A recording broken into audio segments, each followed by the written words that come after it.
This person right here shaped the past 2,500 years of Chinese culture.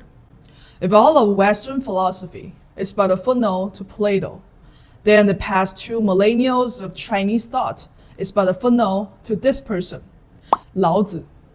I know there are many videos about Laozi and Tao Te Ching already, but most of them approach this topic from a more scholarly standpoint.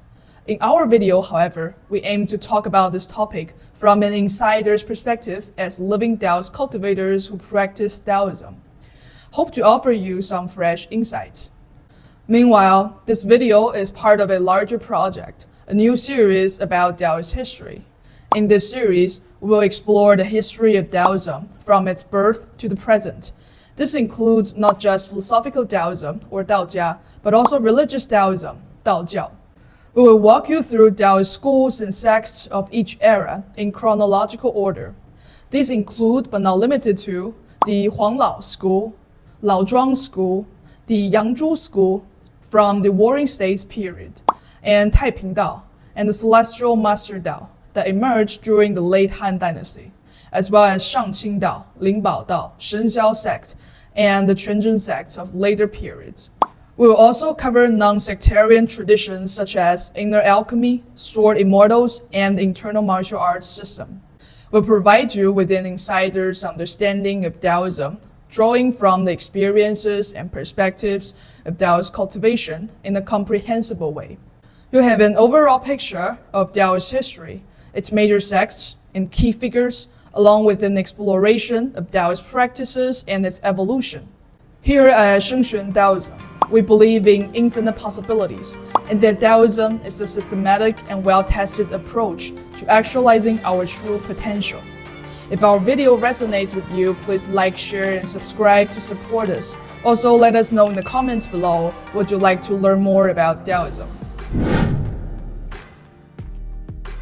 The Eastern Zhou period of China marks the time when Taoist school began to take form and was eventually established.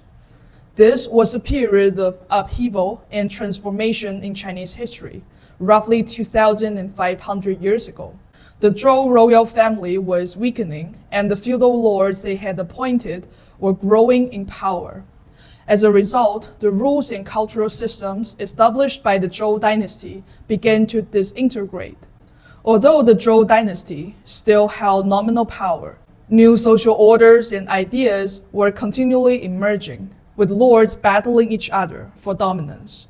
This period of turmoil lasted about 550 years and is divided into the Spring and Autumn period and the Warring States period.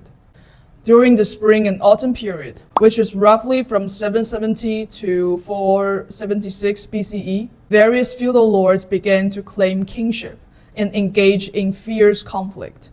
The Warring States period, which is from 475 to 221 BCE, saw even greater intensity as states waged wars of conquest in an attempt to unify China. Ultimately, the state of Qing triumphed and established the Qing dynasty, marking the end of Zhou era.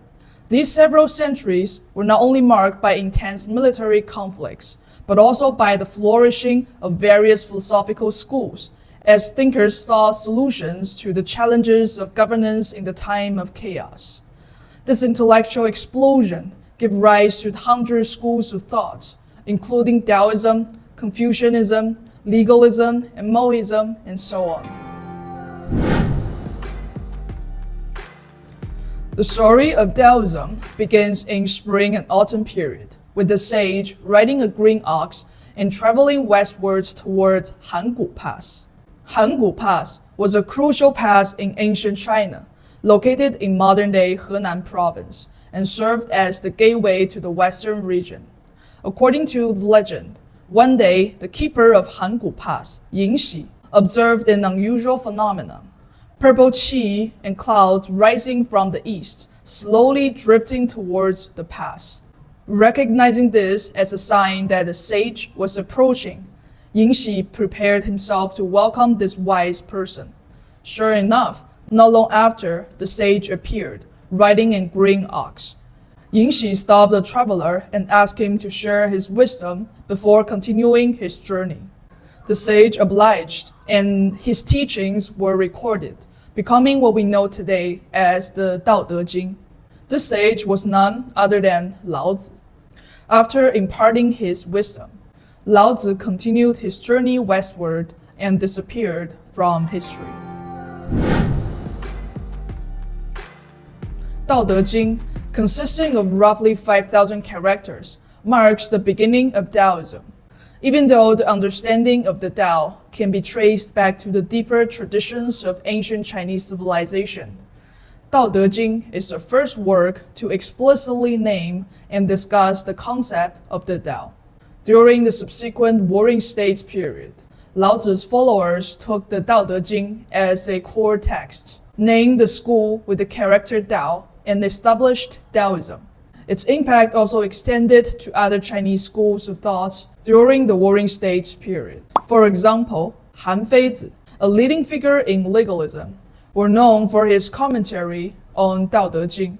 Similarly, Confucian scholar Xunzi echoed Taoist ideas in his famous quote, "Heaven has its regularity.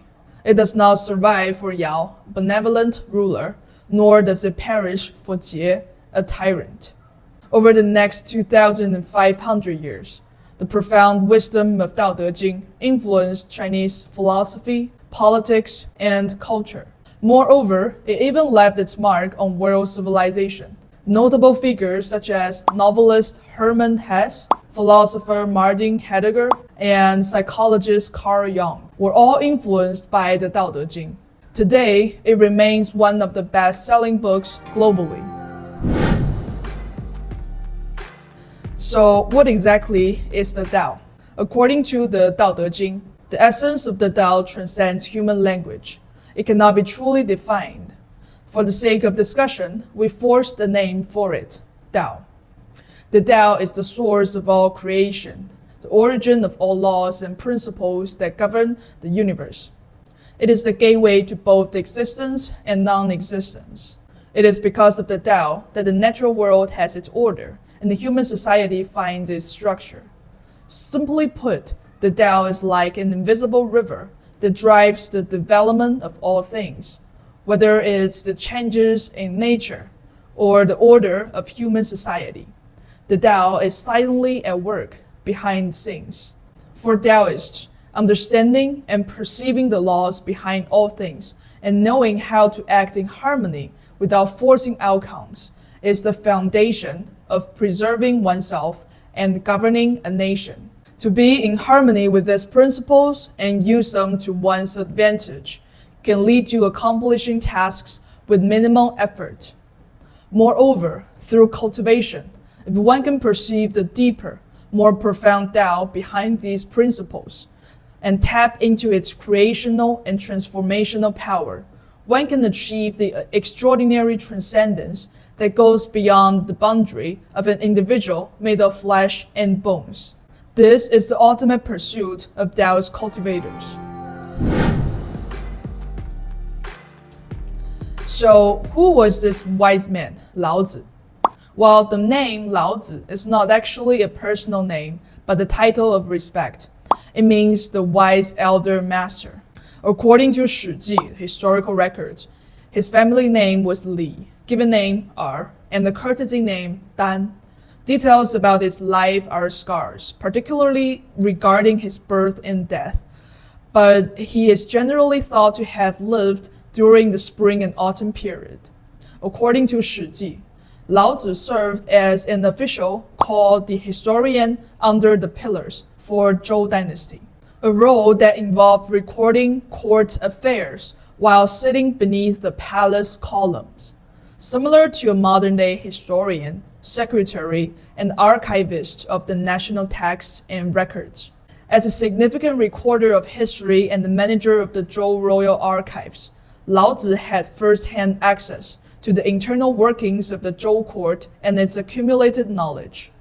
In an age where texts and knowledge circulated mostly within the aristocracy, managing these archives was an immense privilege, difficult for us to fully comprehend today. This privilege is highlighted in a story involving Confucius.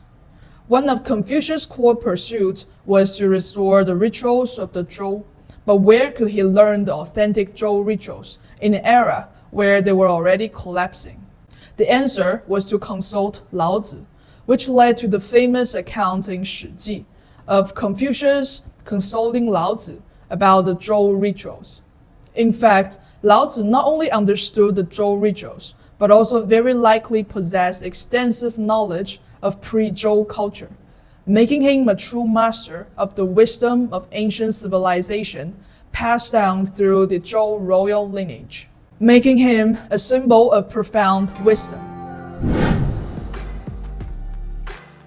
From this vantage point, Laozi may have perceived the cyclical rise and fall of history, the ever-repeating tides of change, the hidden patterns that run through all things. These patterns give rise to emperors and heroic deeds during times of growth, and they dismantle power and erase existence during times of decline. In this sense, the Taoist perspective is unique. It does not adopt the viewpoint of a ruler, as legalism does, nor that of an artisan, as Mohism does, nor that of a noble scholar official, as Confucianism does, nor that of a general, as militarianism does, nor that of a farmer, as agriculturalism does. The Taoist perspective is the perspective of history, of time and space. It sees beyond the turbulence of the world to the fundamental Tao that remains constant. This may be why the renowned Han Dynasty historian Sima Tan praised Daoism in his Essentials of the Six Schools. It goes, "They change with the times, adapt to circumstances, establish customs and carry out actions without limitation. Their principles are succinct and easy to follow. Their methods involves little effort but yields great results." After meeting Laozi, Confucius reportedly also said, "Birds fly, fish swim, and beasts run. The running can be snared, the swimming can be trapped, and the flying can be shot down. But what of the dragon? I cannot know how it rides on the wind and soars to the heavens. Today, I have met Laozi, and he is like the dragon. The dragon, as described, can grow large or shrink small, can ascend or disappear. When large, it summons clouds and exhales mist. When small, it conceals itself within form. When ascending, it soars between the heavens, and when hidden, it lies beneath the waves." This is the state of Laozi, penetrating the history, changing with the times and adapting to circumstances, a profound state of not being constrained by external rules. There are a few key points to keep in mind when interpreting the Tao Te Ching. First, Daoism was not founded by Laozi. The school of Daoism, which took the Tao as its central principle, was actually established during the Warring States period by Laozi's follower. This includes the Huanglao school, the Laozhuang school, and the Yangzhu school, which were the three most important branches of Daoism during that era. In our next video, we'll be exploring these three branches in greater detail. Second, the interpretation of the Tao Te Ching must consider the context of its time. Because of its profound wisdom, the Tao Te Ching can be interpreted from countless perspectives. Cultivators sees the depth of cultivation. Philosophers sees the metaphysical insights. Politicians sees the statecraft. Strategists sees tactical retreat. Artists see inspirations. Every explanation and viewpoint is shaped by its specific spatial-temporal context, and the Tao Te Ching can be seen as a conversation with the social conditions of its time. On a grand scale, Tao Te Ching responds to the accelerating chaos of the spring and autumn period. On a smaller scale, Tao Te Ching answers the questions posed by Yingxi, the keeper of the Hangu Pass. Who was Yingxi? Don't be misled by the title, Keeper of the Pass. He wasn't just a gatekeeper. Yingxi was actually an aristocrat, a member of the noble class during the Zhou dynasty. In the Zhou social hierarchy, the son of the lords were granted the title of Dafu, or Grand Master, and Yingxi was one such nobleman. The Tao Te Ching is essentially a record of a nobleman's inquiry to a wise sage during a time of societal upheaval. The questions asked and answers given were expressed in a way that was relevant and comprehensible to the aristocratic class of the time. Thus, each chapter can be understood as addressing a particular question. In the Tao Te Ching, we find themes ranging from self-cultivation to state governance to the nature of the cosmos. The chapters may or may not be directly connected, but the entire work can be seen as addressing core issues from multiple perspectives, which makes it easier to understand cohesively. Therefore, as modern people whose culture, background, and even the mental frameworks we hold are drastically different from those of the past, when we read and interpret the text, we must avoid taking things literally. When reading the Tao Te Ching, we must be mindful of its historical and cultural context in order to grasp its essential core and gain more from it. This is because even the Tao Te Ching is, in fact, just a fragment of the greater wisdom of the Tao, a simplified adaptation for a noble from the spring and autumn period. If, instead, it had been a farmer or even a modern-day traveler who had stopped Laozi, the narrative and the presentation of the text would have been entirely different. This is also the original intention behind our videos. We hope to retranslate the essence of Taoist wisdom accumulated over thousands of years in a way that modern people can understand.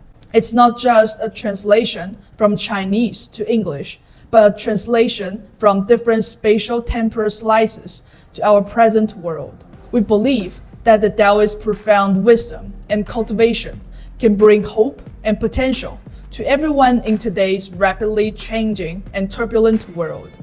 It can offer new perspective, mental homecoming, personal transcendence, and even the evolution of human civilization. This video and this channel are a small step in the early stages of our vision. We hope this video has resonated with you and provided something new. See you in the next video.